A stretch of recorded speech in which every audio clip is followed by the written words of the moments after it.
I just wanna look good for you, good for you. I just wanna look good for you. You look good, Nora. In our morning round, you should have a camera on her.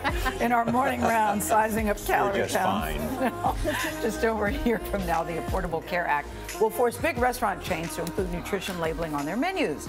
Now, the new research finds that rules already in place may not mean that we eat fewer calories, but they could lead restaurants to add healthier offerings for their customers. Our Dr. Tara Narula is here to sort it all out. Good morning to you, Dr. Good morning, Tara. Gal. I'm surprised by these findings because once I saw the calorie count in a culotta, which was over 400 points. Yes. Which is a 400 drink calories. at Dunkin' Donuts. Yeah, it's like a slushie. I said I might as well eat a cheeseburger and some fries. Yeah. So you're saying the research is showing that calorie counts aren't mattering to people. The research to date has been really inconclusive, and some have shown that it matters, some that have shown that it doesn't. And so in this particular case, researchers tried to look at that very question. And so they basically compared itemized receipts from 4 fast food chain restaurants in New York City after 2008, when New York City required calorie counts on menu boards, to New Jersey, which did not.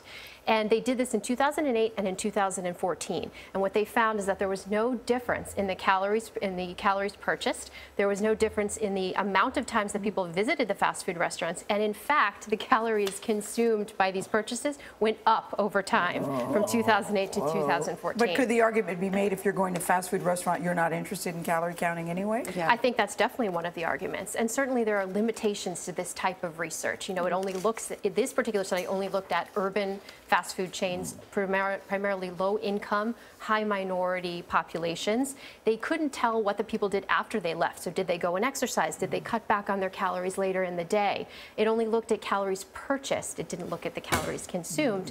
And these types of studies are really small enough in terms of they can't pick enough small changes. They're not powered enough for that. But they did find, or some studies have found, that there has been an indirect effect on the menu, right? That's right. And so another research study that came out actually showed that this might be influencing the restaurants more than the consumers. And so researchers looked at restaurants, 66 of the most popular fast food chains in the country, the largest. 5 of those actually voluntarily reduced their calorie counts.